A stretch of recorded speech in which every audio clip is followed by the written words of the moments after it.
Hi everybody, it's Miss Carrie from South Country Library with today's story time. I'm so happy to see everybody, and today we're going to read The Great Grand Plan. It is a mix-up of two different fairy tales. Can we guess which ones they're mixing up? Which two? Well, there's a pig on the cover, and there's a grandma on the cover, and there's also a wolf on the cover. Can we see? So what would be your guess? My guess would be that it's between the Three Little Pigs and Little Red Riding Hood. But we can find out once we read the story. Let's get started. So this is The Great Grand Plan, and it is by Ellie Woolard and Stephen Lenton. Used with permission from Macmillan Publishing. The Great Grand Plan. The pig had a house in the wild, wild wood. It was safe, it was strong, it was snug, it was good. Looks cozy. So when the bad wolf started howling and prowling and skulking and scowling and grizzling and growling, the pig said, "Old wolf, you can blow till you're blue, but you'll not break my house down, whatever you do." The wolf simply glared, then slunk slowly away. But there on the pathway, the very next day, the pig found a note that said, "Top secret plot. Gobble Red Riding Hood's Gran. Nice and hot." Uh-oh. "No," cried the pig. "Oh, my trusty old trotter, that stinky old flea bag, that wily old rotter." And he leaped to the wheel of his rusty old van, crying, "Pig to the rescue! Save that Gran! I'll snatch him, I'll catch him, that wolf won't escape. But first what I need is a super pig cape." So he dashed through the town till he came to a stall. They hadn't a cape, oh no, but they gave him a shawl. Then he leaped to the wheel of his rusty old van, crying, "Pig to the rescue! Save that Gran! Now, I'll have to be sneaky. I might have to spy. Binoculars, yes, I should give them a try." Now he's looking for binoculars at the store. So he dashed to the shop, and there weren't any there. What do you think he can use instead?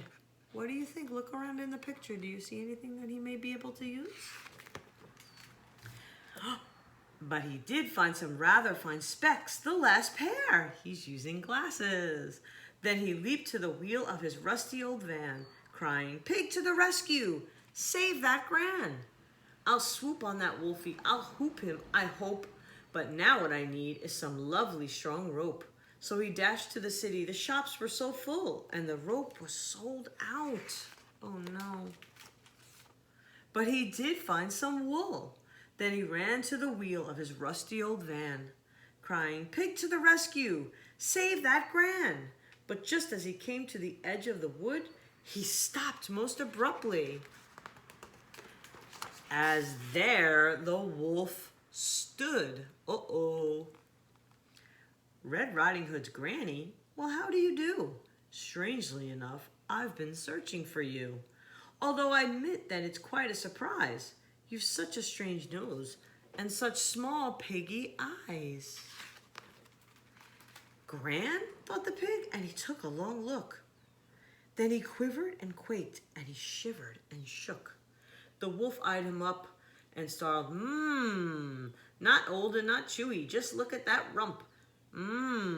Yum." But the pig, he lunged at the pig, but then down came a net.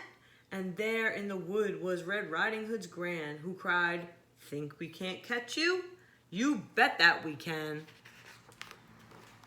You wicked old wolf, you may huff, you may puff, but I'm telling you now, I've had quite enough." Then she tied up the wolf from his nose to his tail, and together they took him and dropped him in fairy tale jail. "Thanks," cried the pig, but the Gran said, "Thank you. That wolf would have minced me for Gray Granny stew." And linking together, they danced out a jig, the wolf busting Gran and the clever young pig. "Yes," they both said, "we're an excellent team." And the wolf never came there again, it would seem. Now, my friends, can we look at this picture? Is the wolf gone? Is he there? Can we spot him? Can you spot him? Take a look. I'll give you a hint. I think he's coming down the road. There he is. And who is he dressed like? Little Red Riding Hood. The end. I hope you liked that story, boys and girls. I will see you next week. And don't forget, Monday is Miss Jen, Wednesday is Miss Amanda, and Friday is Miss Carrie. Stay tuned, and they'll see you next week. Take care. Bye-bye.